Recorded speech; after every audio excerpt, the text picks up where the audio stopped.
Olá, tudo bem? Para o nosso encontro de hoje, temos como objetivo entender por que a água é considerada um bom solvente. Será que ela dissolve tudo? E como que fica o fato da água e do óleo não se misturarem? Aliás, para se dissolver precisa misturar? Para entender tudo isso, vamos ver primeiro algumas definições. Vamos lá? Antes de definir o termo mistura, eu gostaria que você observasse esses dois sistemas, o 1 e o 2. Qual você classificaria como uma mistura? O que você leva em consideração para decidir se é o 1 ou se é o 2? Se é o 2, você acertou. O 2 é uma mistura, enquanto o 1 é uma substância pura. A presença das bolinhas azuis e das bolinhas roxas deixa claro que existe mais de um tipo de substância aqui, caracterizando então uma mistura. Então, o que é uma mistura? Uma mistura pode ser definida como sendo um conjunto de duas ou mais substâncias, que podem ser gasosas, líquidas ou sólidas. Observando aqui um exemplo macroscópico. Aqui eu coloquei o gás hélio, que serve para encher balões, e também aqui tem o petróleo, que representa uma mistura de várias substâncias. Em relação à classificação, podemos classificar as misturas como homogêneas e heterogêneas, dependendo da quantidade de fases que possuem. A mistura de água e óleo, ela é considerada uma mistura heterogênea, por apresentar duas fases, a fase do óleo e a fase da água. Enquanto que a mistura de água e sal, ela é classificada como uma mistura do tipo homogênea, onde o sal se dissolve na água. A propósito, toda mistura homogênea também é chamada de solução. Então, são sinônimos. Então, quando eu falo uma solução aquosa de sal e água, uma solução alcoólica, é uma mistura homogênea, onde só tem uma única fase. No caso, a solução, a gente contempla a união do soluto mais o solvente. Quando pensamos uma mistura homogênea de água e sal, eu penso água como sendo o meu solvente e o sal como soluto. Até aqui está tudo bem, mas como sabemos quem é o solvente e quem é o soluto quando temos misturas de substâncias líquidas? Para responder essa pergunta, eu trago para você aqui o exemplo do álcool 70. Álcool 70 muito utilizado, na época do Covid para higienizar as mãos. Nesse álcool 70, nós temos 30%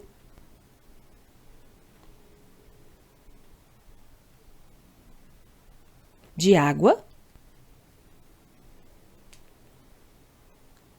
e os outros 70%, que é o etanol propriamente dito.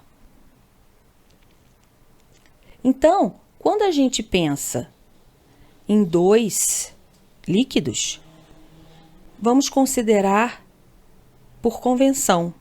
O que tiver em menor quantidade é o soluto e quem tiver em maior quantidade é o solvente. Nesse caso, nós temos aqui a água, vai ser o soluto, eu dissolvo a água no etanol e aqui é o solvente. Sabemos que a água se mistura muito bem em etanol. Temos o álcool 40%, 70% e 96%. Nos postos, sabemos que a gasolina vem adicionada também com etanol. E a minha pergunta, então, por que o etanol se mistura em água e também em gasolina, mas a água não se mistura em gasolina? O caminho para responder essa pergunta é a polaridade das moléculas.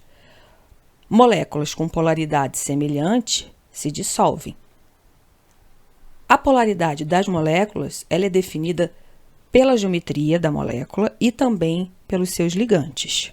Aqui temos a molécula do etanol. Ela é descrita, né, pela presença de ligações carbono-carbono, ligados a oxigênio e hidrogênio. Então, as bolinhas cinzas são carbonos, bolinha branca hidrogênio e o oxigênio vermelho. O etanol, ele tem um comportamento duplo, digamos assim. Por quê? Porque parte dessa molécula tem um caráter apolar. E a outra parte, polar. Ou seja, cria polos. Então, no caso do etanol, por exemplo, aqui vai ser o oxigênio mais eletronegativo puxa o par, o hidrogênio fica positivo. O fato de eu ter essa polaridade torna essa molécula como um todo polar. No entanto, a parte dos carbonos, a ligação entre carbonos, tem um caráter apolar. E isso faz com que tenha semelhança tanto com moléculas apolares como a gasolina e moléculas polares como a água. Polar ou apolar? Eis a questão. Então, coloquei aqui a molécula da água, coloquei o etanol e o representante aqui da gasolina, que é uma mistura de hidrocarbonetos, ou seja, cadeias de 6 a 8 a 9 carbonos. Então, carboninhos ligados entre si e ligados a hidrogênio. E aqui a água, que é o oxigênio ligados a hidrogênios. Aqui nós temos também, ó, a formação dos polos. Então, a molécula aqui, ela é polar. E aqui é uma molécula apolar, porque o somatório das forças dela não gera polo. Observa essa molécula aqui. Nesse caso, olha, ela está semelhante a essa aqui, a parte apolar, e no caso da parte do oxigênio com hidrogênio, eu tenho então uma parte que parece com a parte da água, que é a parte polar. E é por isso que ela se dissolve tão bem em água e tão bem em compostos apolares. De novo aqui, nossa mistura de água com óleo. Nós já vimos que essa mistura é uma mistura do tipo heterogênea, tem duas fases. Agora, por que que essas duas fases existem? Por que que o óleo não se mistura com a água? Nós já vimos que a água, ela tem um caráter o quê? Polar. Certamente, para não misturar, o nosso amigo óleo tem um caráter apolar. E por isso, não se misturam. Se a gente pudesse fazer uma previsão, é claro que isso não é 100% certo. Vocês acham que o óleo poderia se misturar com o petróleo? O que vocês acham? Mas isso já é assunto para um outro encontro. E até a próxima!